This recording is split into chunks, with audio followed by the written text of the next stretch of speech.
ஒரு பெரிய அரசன் இந்த உலகம் பூராவையும் ஆண்டுகிட்டு இருந்தான். ரொம்ப காலம் அப்படி அரசாட்சி பண்ணிகிட்டு இருந்தான். திடீர்னு அவனுக்கும் சில எதிரிகள் முளைச்சாங்க. அவங்கெல்லாம் ஒன்று சேர்ந்து இவனை தோற்கடிச்சுட்டாங்க. தோற்று போனதும் இவனுக்கு பயம் வந்துட்டுது, எங்கே எதிரிகள் நம்ம கொண்டுடுவாங்களோ அப்படின்னு.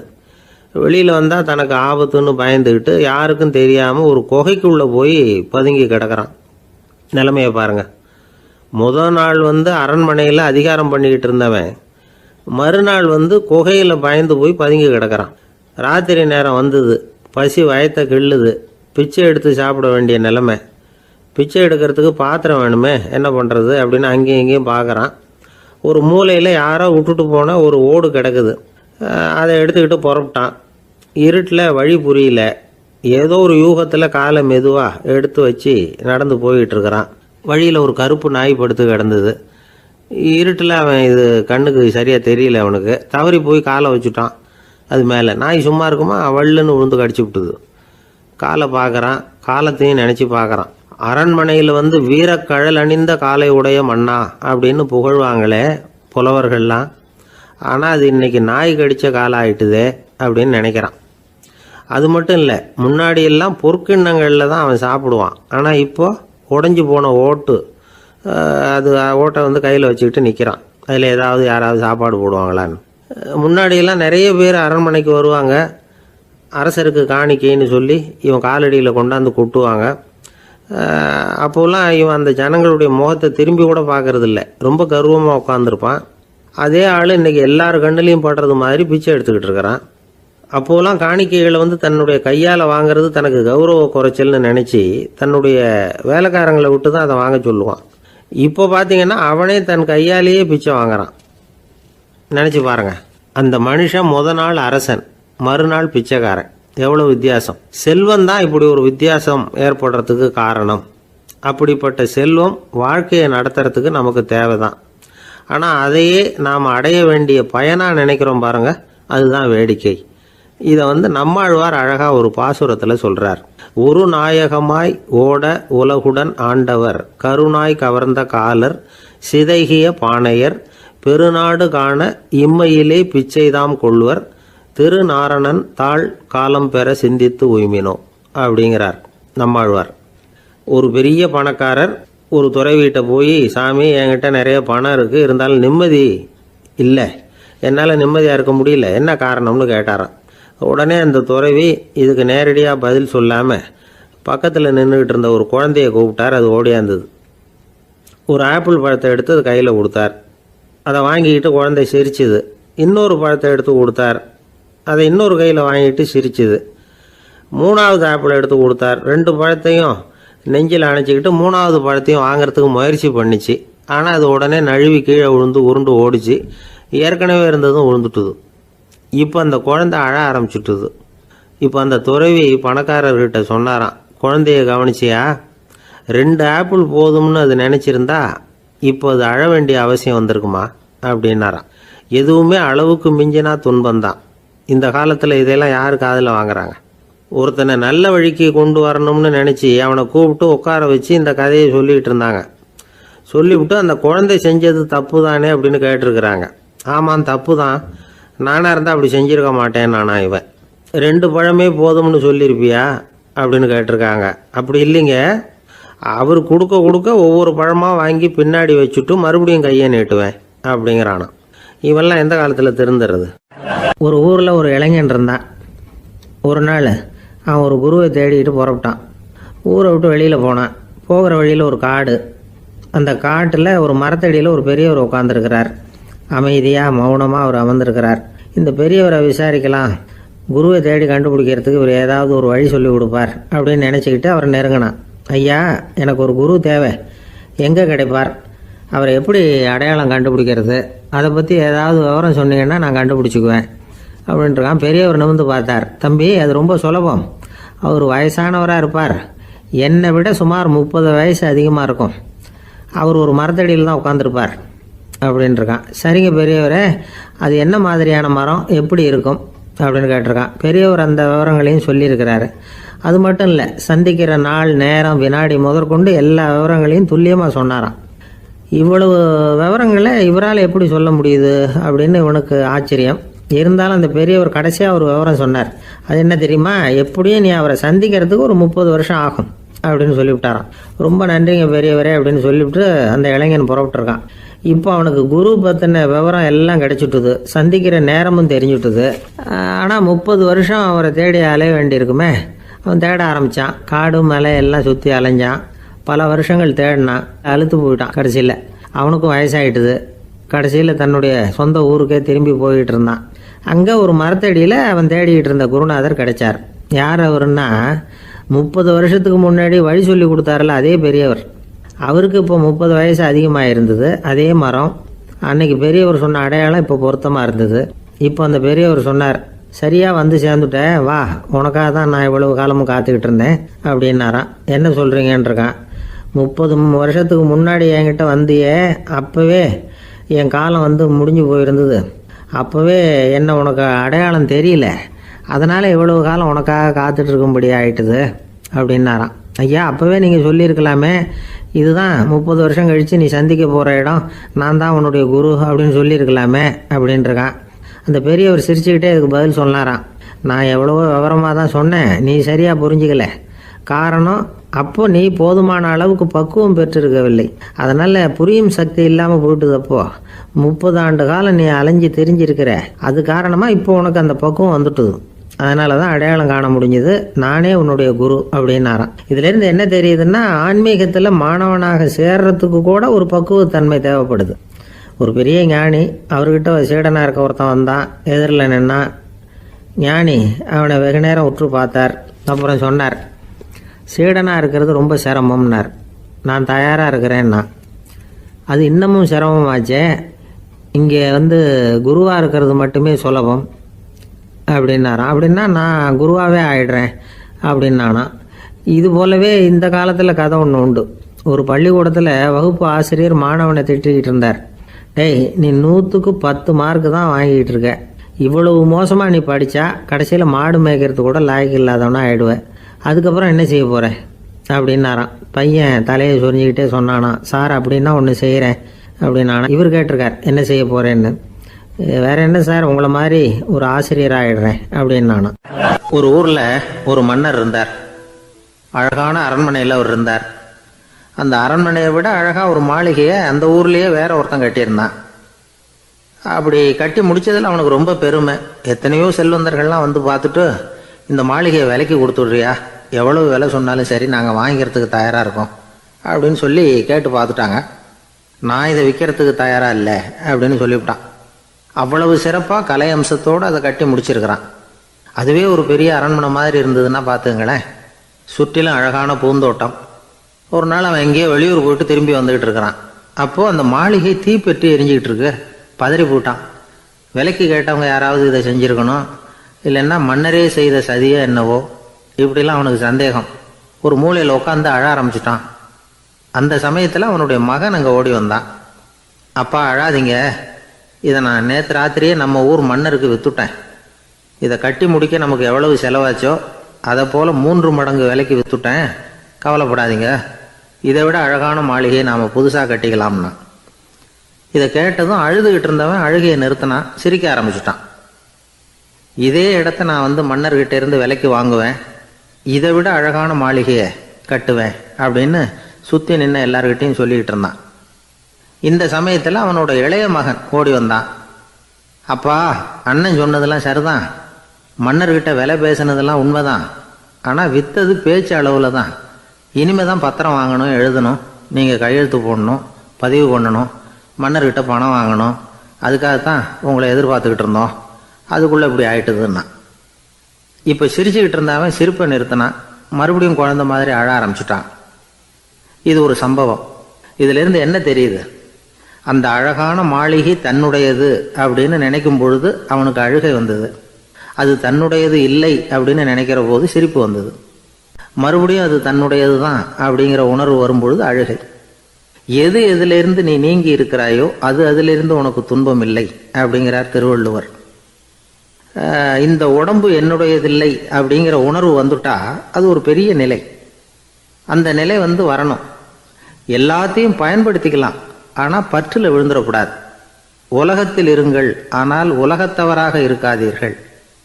உலகிற்குள் இருங்கள், உலகம் உங்களுக்குள் வந்துவிட அனுமதிக்காதீர்கள். விலகி இருங்கள், விழித்திருங்கள், மௌனமாய் பார்த்திருங்கள் அப்படிங்கிறது சான்றோர் கருத்து. செய்ய வேண்டிய கடமையிலிருந்து விலகி இருக்கிறவர்கள் நம்மகிட்ட நிறைய பேர் உண்டு. அப்படிப்பட்ட ஒருத்தர் டாக்டர்கிட்ட போனார். டாக்டர், நான் ஒரு கவர்மெண்ட் ஆஃபீஸில் வேலை பார்க்குறேன், எனக்கு ஒரே அசதியாக இருக்குது, என்னை சோதிச்சு பாருங்கள், ஆலோசனை சொல்லுங்கள் ஏதாவதுன்னார். டாக்டர் அவரை பரிசோதனை பண்ணி பார்த்துட்டு சொன்னார், இதோ பாரு, உனக்கு இப்போ தேவைப்படுறது முழு ஓய்வு. நீ எவ்வளவு சீக்கிரமாக ஆஃபீஸுக்கு போறியோ அவ்வளவுக்கு உனக்கு நல்லது அப்படின்னாராம். ஒரு ராஜா இருந்தார். நாடு பூராவும் நிறைய மரங்களை நட்டு வளர்க்கணுங்கிறது அவரோட ஆசை. தானே அதுக்கு முன்மாதிரியாக இருக்கணும்னு நினைச்சார். அரண்மனையை சுற்றி மரங்களை நட்டு வளர்த்தார். இதை பார்த்துட்டு ஜனங்களும் அவங்கவுங்க வீட்டை சுற்றி மரக்கன்றுகளை நட்டு வளர்த்தாங்க. கொஞ்ச காலத்தில் ஊர் பூரா பசுமையாக மாறிச்சு. எல்லாருக்கும் சந்தோஷமாக இருந்தது. இது ஒரு பக்கம் இருக்கட்டும். இப்போ நான் சொல்ல போகிற கதை வேற. அதாவது அந்த ராஜா ஒரு நாள் தன்னுடைய அரண்மனையை சுற்றி இருக்கிற விதவிதமான மரங்களை எல்லாம் போய் பார்த்தார். எப்படி இருக்கிறீங்க அப்படின்னு ஒவ்வொரு மரத்துக்கிட்டையும் விசாரிச்சாராம். எந்த மரமும் சந்தோஷமாக இருக்கிறதா தெரியல. அதுக்கும் மனசில் ஒரு குறை. முதல்ல ஆலமரத்துக்கிட்ட போனார். அது சொல்லிச்சு, மண்ணா, நான் நல்லா பெருசாக வளர்ந்துருக்கிறேன், அடர்த்தியாக இருக்கிறேன், கிளையெல்லாம் 4 பக்கமும் நல்லா படர்ந்து தான் இருக்குது, இருந்தாலும் எந்த பிரயோஜனமும் இருக்கிறதா தெரியல எனக்கு. என்னுடைய பழம்லாம் ரொம்ப சின்னதாக இருக்குது, என் கண்ணுக்கு சரியாக புறப்பட மாட்டேங்குது. நான் இருக்கிற சைஸுக்கு என்னுடைய கிளையில் இருக்கிற பழம்லாம் எவ்வளவு பெருசாக இருக்கணும், அது இத்தினூண்டு இருக்கிறது எனக்கு பெரிய அவமானமாக இருக்குது. இப்படி இங்கே நின்றுக்கிட்டு இருக்கிறதே ரொம்ப கூச்சமாக இருக்குது. ஒரு நல்ல புயல் வந்ததுன்னா பேசாமல் சாஞ்சு விடலாமான்னு பார்க்குறேன் அப்படின்னு புலம்புது ஆலமரம். சரி இருக்கட்டும்னு நினச்சிக்கிட்டு ராஜா அடுத்தபடியாக ஒரு அத்தி மரத்துக்கிட்ட போனார். அதுவும் புலம்ப ஆரம்பிச்சுட்டுது. நான் கூட பெரிய மரம் தான், இல்லை இலையெல்லாம் அழகாக தான் இருக்குது, பழம் அழகாக இருக்குது, இருந்தாலும் உள்ள விஷயம் இல்லையே, அத்தி பழத்தை புட்டு பார்த்தா அத்தனையும் சொத்த அப்படின்னு பழமொழியே உண்டாயிட்டுதே, இப்படி ஒரு கெட்ட பேரோட நான் இருக்கணுமா அப்படின்னு புலம்புது அது. சரி இது இருக்கட்டும் அப்படின்னு சொல்லி அடுத்தபடியாக வேப்ப மரத்துக்கிட்ட போனார். அது தன்னுடைய வேதனையை வெளியிட்டது. எனக்கு எவ்வளவோ மருத்துவ குணங்கள்லாம் இருக்கிறதா சொல்லிக்கிறாங்க, இருந்தாலும் என்ன பிரயோஜனம், என்னுடைய பழத்தை மனிதர்கள் யாரும் விரும்பி சாப்பிட்றது இல்லையே அப்படின்னுது. ராஜா அடுத்தாப்புல இருந்து ஒரு பனை மரத்துக்கிட்ட போனார். நான் நல்லா உயரமாக தான் வளர்ந்துருக்கிறேன், மற்ற மரங்கள்லாம் என்னை அண்ணாந்து தான் பார்க்கணும், இருந்தாலும் என்கிட்ட நிழலுக்காக யாரும் ஒதுங்கிறது இல்லையே அப்படின்னுது. என்ன இது, எல்லா மரமும் இப்படி திருப்தி இல்லாமல் இருந்துகிட்டு இருக்குதே அப்படின்னு நினச்சிக்கிட்டே ராஜா அடுத்தபடியாக அங்கே இருந்த ஒரு பைன் மரத்துக்கிட்ட போனார். அழகாக உயரமாக பசுமையாக தான் இருந்தது, ஆனால் பழமோ பூவோ கிடையாது. அதை நினச்சி அது வருத்தப்பட்டுக்கிட்டு இருக்குது. ஓக் மரம் அது ஒன்று நின்றுட்டு இருந்தது. அது என்ன சொல்லிச்சுன்னா, இலையுதிர் காலத்தில் என் மேலே இருக்கிற எல்லா இலைகளும் உதிர்ந்து போடுது, முடி கொட்டின மனிதர்கள் மாதிரி மொட்டையாக நான் நிற்க வேண்டி இருக்குது, என்ன வாழ்க்கை இது அப்படின்னு சொல்லி அழுத்துக்கிட்டது. சரி புளிய மரம் என்ன சொல்லுது பார்ப்போம்னு அதுகிட்ட போனால், என்னுடைய நிழலில் யாருமே தங்க மாட்டாங்க, உடம்புக்கு சூடுன்னு ஒதுங்கி போயிடுவாங்க, அடிமரத்தை பார்த்தீங்கன்னா பட்டையெல்லாம் உறிஞ்சி பார்க்கறதுக்கே கேவலமாக இருப்பேன் அப்படின்னுது அது. முருங்கை மரம் என்ன சொல்லிச்சு தெரியுமா, என்னுடைய இலை காயெல்லாம் சாப்பிட்றவங்களுக்கு சத்து கொடுக்கறது வாசம்தான், ஆனால் என் உடம்புல சத்தே கிடையாது, கொஞ்சம் வேகமாக காற்று அடிச்சதுன்னா முறிஞ்சி விழுந்துடுறேன், என்ன வாழ்க்கை இது அப்படின்னு சொல்லி அது வருத்தப்பட்டது. ராஜா யோசனை பண்ணார், என்ன இது மரங்கள் பூமியின் வரங்கள்னு சொல்கிறோம், மழை பெய்யறதுக்கு அதுதான் காரணம், பூமி செழிப்பாக இருக்கிறதுக்கும் அதுதான் காரணம், வீடு கட்டுறதுக்கு மரம், நாற்காலி செய்ய உபயோகப்படுத்துறதுக்கும் அதுதான் உபயோகப்படுது, மனுஷனுக்கு வேண்டிய ஆகாரங்களையும் கொடுக்குது, இப்படிலாம் இருந்தும் எல்லா மரமும் நிம்மதி இல்லாமல் இருந்துகிட்டு இருக்குதே அப்படின்னு நினைச்சார். அப்போ அங்கே இருந்த ஒரு மகிழ மரம் அவர் கண்ணில் பட்டுது. அந்த மரம் மட்டும் கொஞ்சம் நிம்மதியாக மகிழ்ச்சியாக இருக்கிறது மாதிரி தெரிஞ்சுது. உடனே ராஜா அதுகிட்ட போனார். உனக்கு மனசில் எதுவும் குறை இல்லையான்னு கேட்டார். இல்லை, நான் சந்தோஷமாக தான் இருக்கேன்னு அந்த மகிழ மரம். அப்படியான்னு ஆச்சரியமாக கேட்டார் ராஜா. ஆமாம் மன்னா, இந்த இடத்துல நீங்கள் ஒரு முருங்கை மரத்தையோ வேப்ப மரத்தையோ கூட நட்டிருக்கலாம், ஆனால் இந்த இடத்துல நடுறதுக்கு என்ன தேர்ந்தெடுத்திருக்கிறீங்க, அதுவே எனக்கு பெருமை, அதுவே எனக்கு திருப்தி அப்படின்னு தான் மகிழ மரம். மகிழ மரம் சாதாரணமாக தான் இருக்கும், இளம் மஞ்சள் நிறத்தில் பூக்கள், அது காய்ந்தும் மனம் வீசும். மகிழ மரம் மாதிரி மன திருப்தியோடு வாழறதுக்கு நாம் கற்றுக்கணுமா. நாம் இந்த உலகத்தில் ஒரு நாயாவோ நரியாவோ கூட பிறந்திருக்கலாம், மனுஷனாக பிறந்திருக்கிறோம், அதுவே பெருமை தானே. இந்த நிறைவு தான் மகிழ்ச்சியின் ரகசியம். ஒரு பையன் அப்பா கிட்ட போய், அப்பா நீங்கள் இந்த உலகத்தில் ஒரு மனுஷனாக பிறந்தது என்னோட அதிர்ஷ்டம் நானா, ஏண்டா அப்படி சொல்கிறேன்னு இருக்கார் அப்பா. நீங்கள் ஒரு கரடியாக பிறந்திருந்தா இந்நேரம் நானும் ஒரு கரடி குட்டியாக தானே இருந்திருப்பேன் அப்படின்னு நானாம் பையன். ஒரு ஊரில் ஒரு ராஜா இருந்தார். பெரிய அரண்மனையில் தான் இருக்கிறார். எல்லா வசதியும் இருந்தது. இருந்தாலும் அவர் எல்லாரும் சொல்கிறது எப்படி தெரியுமா, பிச்சைக்கார ராஜா. அப்படி ஒரு பேர் அவருக்கு நிலைச்சி போச்சு. ஜனங்களும் சரி, மற்ற தேசங்களில் உள்ளவங்களும் சரி, அவர் அந்த பேர் சொல்லியே குறிப்பிடுறது வழக்கமாக போட்டுது.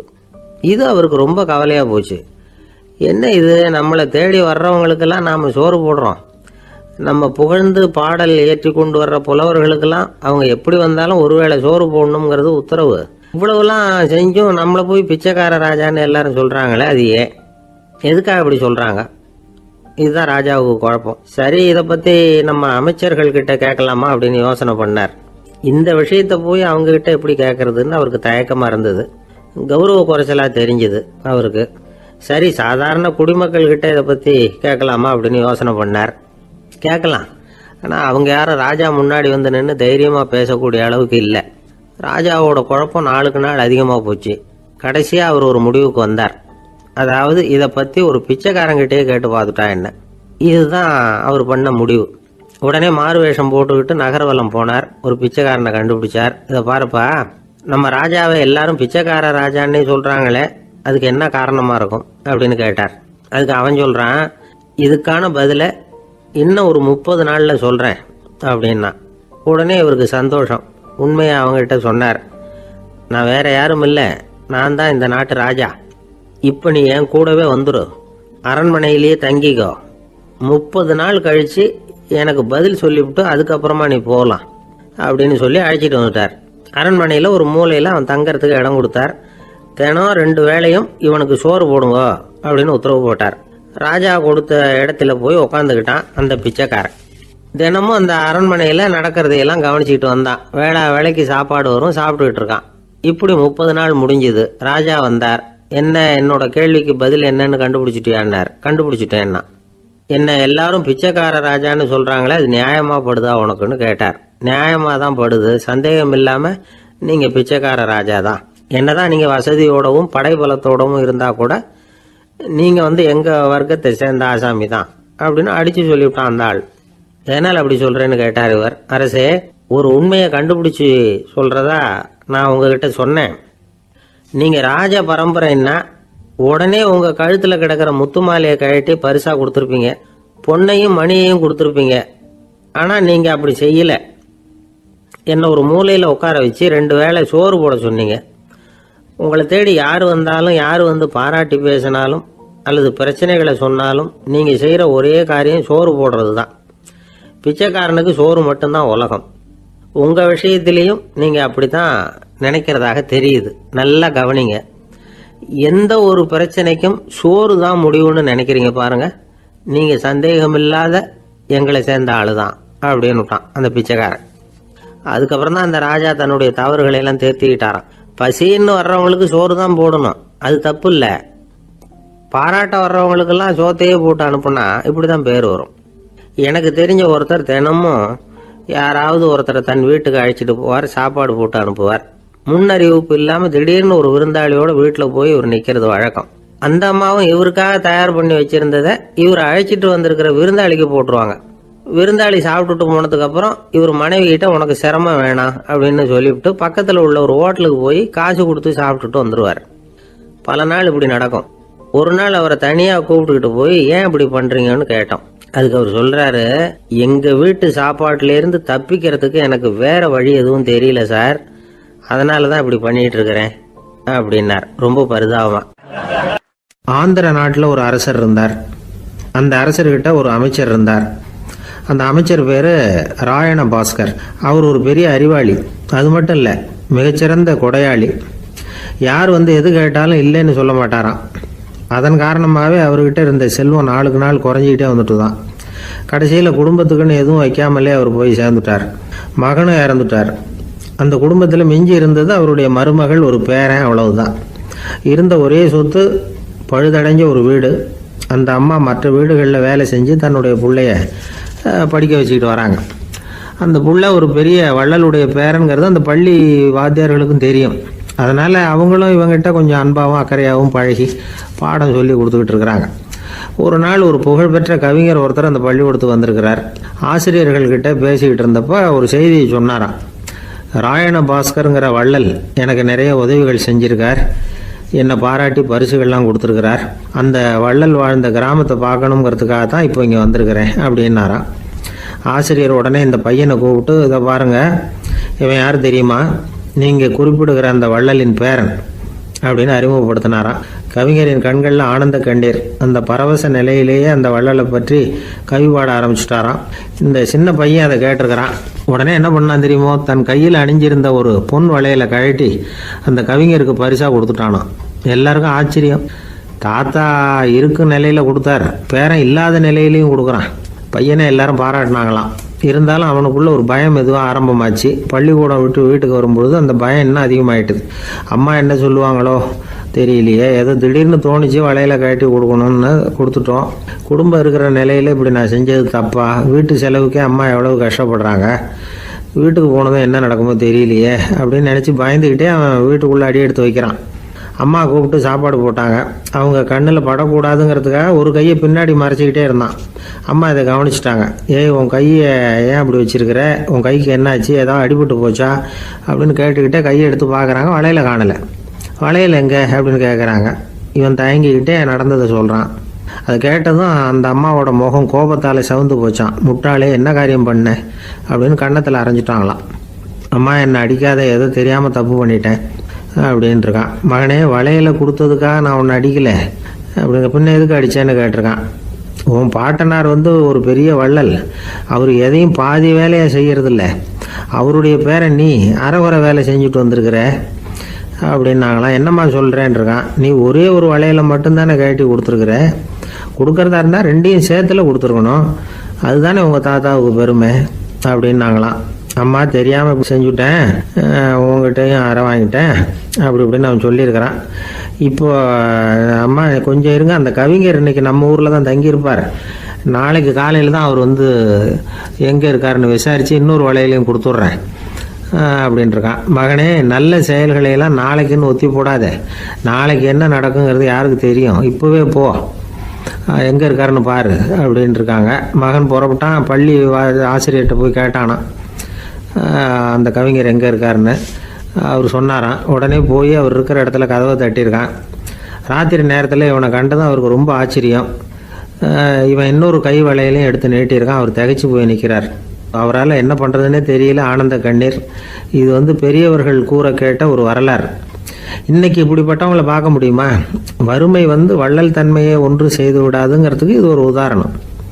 ஒருத்தன் இன்னொருத்தனை பார்த்து கேட்டானா, எங்கள் தாத்தா உங்கள் தாத்தாவுக்கு 100 ரூபா கடன் கொடுத்துருக்கிறார், அதை எப்போ திருப்பி கொடுக்க போகிறேன்னு. கவலைப்படாத, எங்கள் பேரன் அதை உங்கள் பேரன்ட்ட திருப்பி கொடுத்துருவான் அப்படின்னு நானா அவன். ஒரு ஊரில் ஒரு மன்னன் இருந்தான், கொடுங்கோல் மன்னன். நிறைய தொந்தரவு பண்ணிக்கிட்டு இருந்தான். அவன் ஒரு தடவை என்ன பண்ணான் தெரியுமா? ஒரு தப்பும் பண்ணாத ஒரு இளைஞனை பிடிச்சி ஜெயிலில் அடைச்சுட்டான். அந்த பையனோட சொந்தக்காரங்கள்லாம் ராஜா கிட்ட போனாங்க. அவன் ஒரு தவறும் பண்ணலை, அவனை விடுதலை பண்ணுங்க அப்படின்னு கெஞ்சி கேட்டுக்கிட்டாங்க. மன்னன் யோசனை பண்ணான். அந்த இளைஞனை கூப்பிட்டுக்கிட்டு வர சொன்னான். அவனை கொண்டாந்து ராஜா முன்னாடி நிறுத்தினாங்க. இதை பாருப்பா, உன்னை நான் விடுதலை பண்ணுவேன், ஆனால் ஒரு கண்டிஷன், அந்த நிபந்தனையை நீ நிறைவேற்றினா உனக்கு விடுதலை அப்படின்னா மன்னன். சரின்னு ஒத்துக்கிட்டான் பையன். மன்னன் கண்டிஷன் என்னங்கிறத சொன்னான்.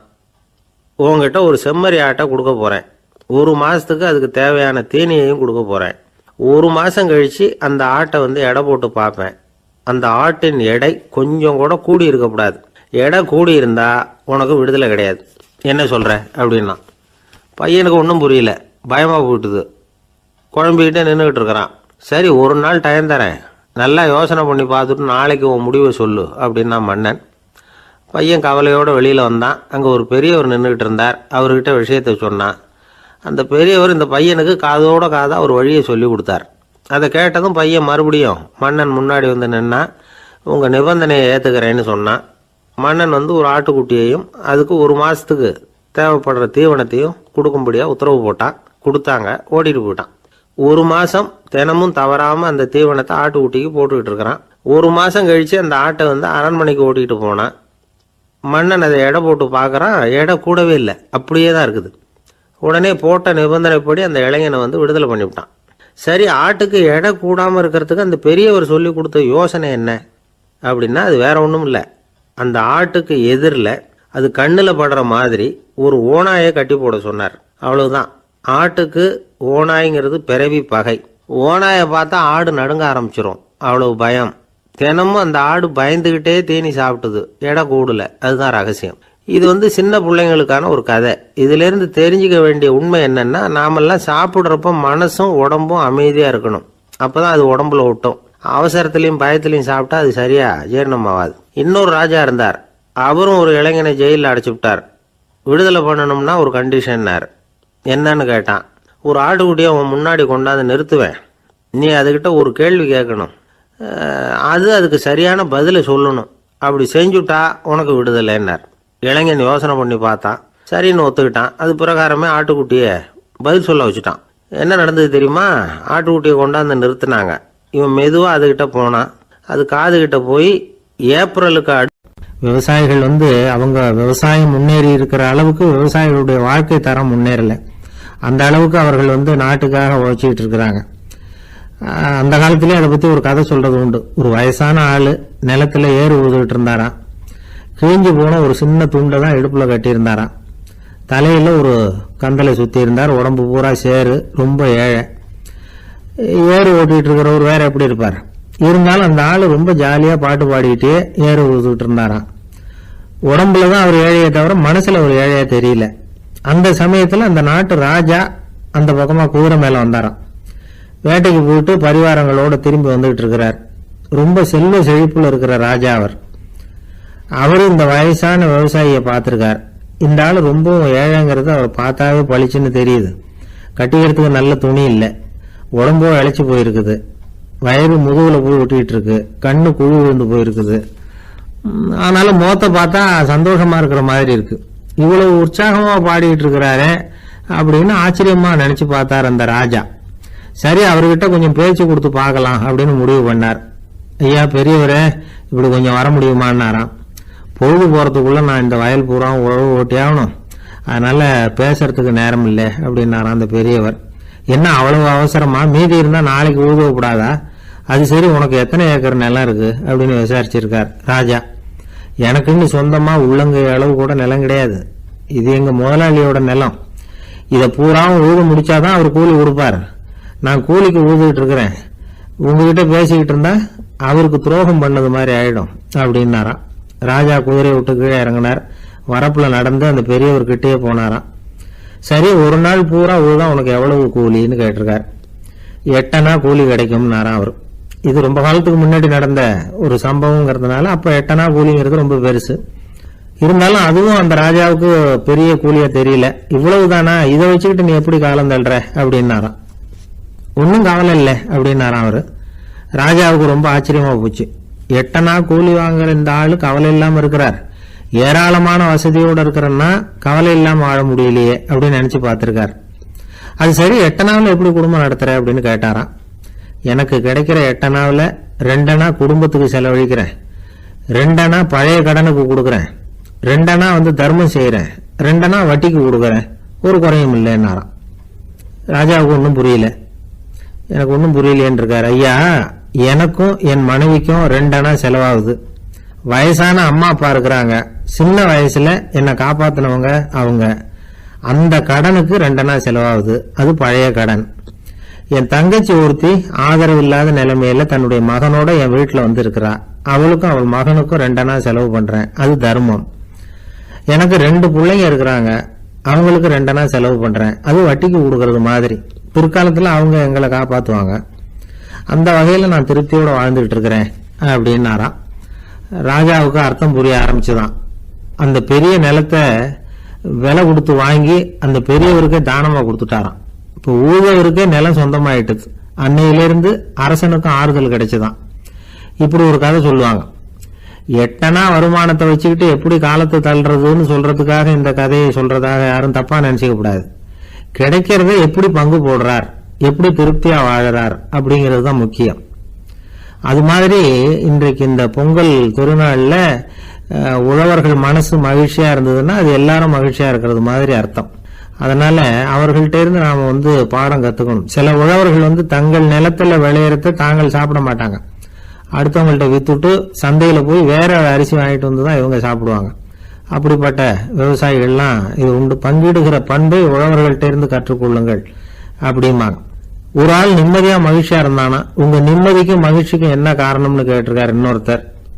என்கிட்ட இருந்தது பூராவையும் என் பிள்ளைங்களுக்கு சமமா பங்கு போட்டு கொடுத்துட்டேன், எனக்குன்னு எதுவுமே வச்சுக்கல, அதுதான் நிம்மதிக்கு காரணம்னு இருக்கான். உங்ககிட்ட இருந்தது எவ்வளவு இருந்தது அப்படின்னு கேட்டிருக்காரு அவரு. மொத்தமா ஒரு 50,000 ரூபாய் இருக்கும் அப்படின்னு இருக்கான். அவ்வளவும் பணமாவே இருந்ததா அப்படின்னு கேட்டிருக்காங்க இவங்க. இல்லைங்க, அவ்வளவும்